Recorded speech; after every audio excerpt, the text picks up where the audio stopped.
brought to you by Silver Pumps. Top quality और consistent performance के लिए सिर्फ सिल्वर पंप नाम याद रखें। आगे आगे गौ तस्कर, पीछे पीछे गौ रक्षक, फिर पुलिस का एक्शन।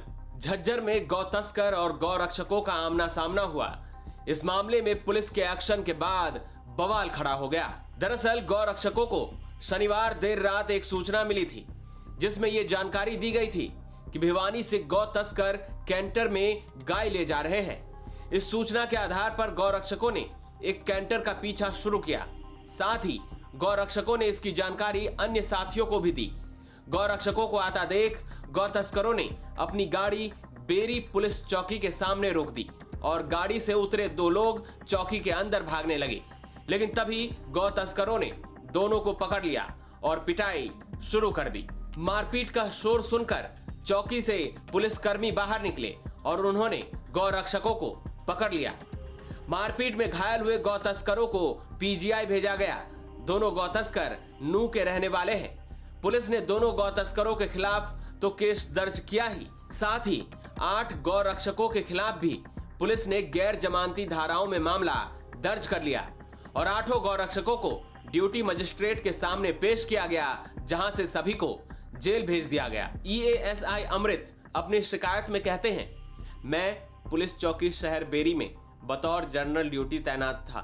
मैं और हरीश दोनों रात्रि गश्त ड्यूटी शिव चौकी बेरी पर मौजूद थे कि एकदम से 6 टायरी एक गाड़ी चौकी बेरी गेट के सामने आकर रुकी और गाड़ी में से 2 लड़के उतरकर चौकी बेरी की तरफ भागने लगे तो पीछे से 7 से 8 लड़के आए, जिनमें से एक के हाथ में डंडा भी था और आते ही सभी ने मिलकर दोनों लड़कों पर हमला बोल दिया और सभी लड़के दोनों लड़कों को डंडे और लात घूंसों से बुरी तरह से मारने पीटने लगे और सभी साथ में चिल्ला चिल्ला कर कह रहे थे, मुसलमानों आज तुम्हें जिंदा नहीं छोड़ेंगे, तुम्हें गायों को भरकर ले जाने का मजा चखाते हैं।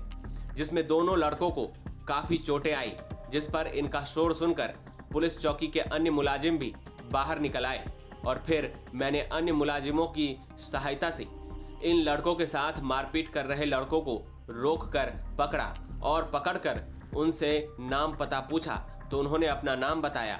जिन लड़कों के साथ मारपीट कर रहे थे उन्होंने भी अपना नाम बताया। इन सभी लड़कों के खिलाफ कानूनी कार्रवाई की जाए। गौ रक्षकों पर हुई पुलिस की कार्रवाई को लेकर हंगामा शुरू हो गया। मामले की जानकारी होते ही अलग अलग संगठन के लोग बेरी पुलिस चौकी पहुंचे और उन्होंने गौ रक्षकों पर पुलिसिया कार्रवाई को लेकर नाराजगी जताई।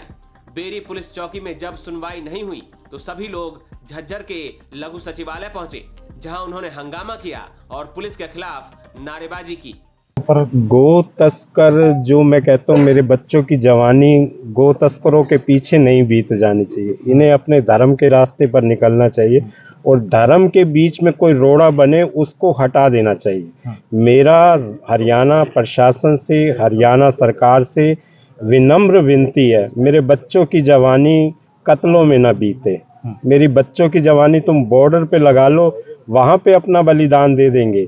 गाय माता को बचाने के लिए अपना जीवन और अपने रात की जो नींद है, सारी बेचैनी सब खत्म करके ये सड़कों पे उतरेंगे और फिर ये अगर उनके पीछे अपनी रक्षा के लिए दौड़ते हैं तो इन पर केस लगा दिए जाते हैं। मेरा सरकार से अनुरोध है, गो तस्करों पर ऐसी धाराएं लगाई जाएं, जीवन भर उनका जेल की कोठरी में बीतना चाहिए, ना कि वो जमानतों पे छूट कर और गो तस्करी करें। जिन्होंने अपना जीवन ही गो तस्करी में बिता लिया, उनके लिए क्या हम दया की मांग करें। मैं तो कहता हूँ कठोर से कठोर कार्रवाई होनी चाहिए और जो हमारे गो बच्चों के भक्तों के ऊपर जो केस लगाए जाते हैं वो केस नहीं लगने चाहिए। जो लगे हुए हैं उसे हटना चाहिए। उसके लिए हमारा प्रयास रहेगा सारे गो भक्तों को एकत्रित करके, महापंचायत करके, उसके बाद हम हरियाणा सरकार के मुख्यमंत्री से भी मिलकर ये निवेदन करेंगे कि ऐसी धाराएं लगाई जाएं गो तस्करों के ऊपर और हमारे गो जो भक्त हैं उनके ऊपर कोई ऐसी कठोर कार्रवाई नहीं होगी। अभी कितने गो भक्तों पर कार्रवाई की गई है? 8 को बता रहे हैं, तो 8 के ऊपर जो रिपोर्ट लिखी गई है वो नहीं होनी चाहिए। देखिए, जिस तरह से आज 8 गो भक्तों पर मुकदमा दर्ज किया गया है बेरी में, वो बहुत दुखद है। क्योंकि जो 2 गो तस्कर पकड़े गए मेवात के, वो नामी गो तस्कर हैं। उन्होंने मोनू मानसवर पर भी एक ने हमला किया हुआ है, गोली चलाई और लाखों गौ माता को मौत के घाट उतारा गया है। माननीय मुख्यमंत्री जी से, प्रधानमंत्री जी से और अमित शाह जी से मैं निवेदन करूंगा कि जिस तरह से 8 गौ भक्तों पर आज संगीन धाराएं लगा करके, नॉन अवेलेबल धारा लगा करके उनको जेल में भेजा गया है, ये बहुत दुखद घटना है।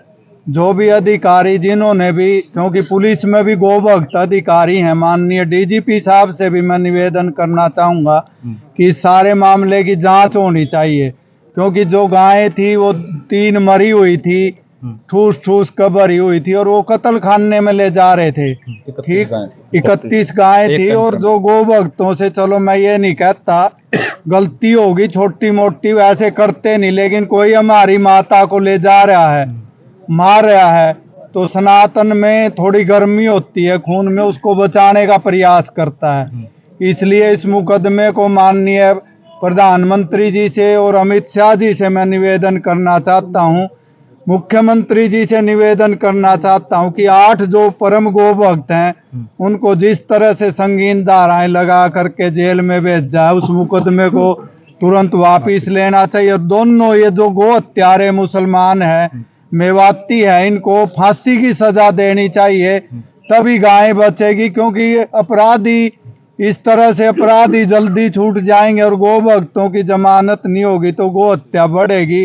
और यहाँ पर ये जो सब लोग इकट्ठे हुए हैं, इन पे गोरक्षक हमारे जो गौ बचाने के लिए ट्रकों के पीछे लगे हुए थे, गौ रक्षकों पर हमला किया गया है गौ तस्करों द्वारा, और वो हमारे हॉस्पिटल में है और उन्हीं पर भी केस दर्ज कर दिए गए हैं बड़ी धाराओं में। उनके लिए हम इकट्ठे हुए हैं, जो कि गलत कार्य किया गया है पुलिस प्रशासन द्वारा। तो आपकी तरफ से बेल लगाई गई? हाँ, बेल लगाई गई थी, जो कि बेल रिजेक्ट कर दी गई है। नॉन अवेलेबल जो है ऑफेंस लगाए गए हैं क्राइम के, और वो रिजेक्ट कर दी गई। कितनों के खिलाफ मामला? 8 के खिलाफ मामला दिया गया है, और उसमें सभी में ये धाराएं लगा रखी हैं जो कि नॉन अवेलेबल है। आठों को ही गिरफ्तार किया था? हाँ, 8 को गिरफ्तार किया। 2 गो तस्कर थे जी। तरफ से क्या कार्रवाई की जा रही है?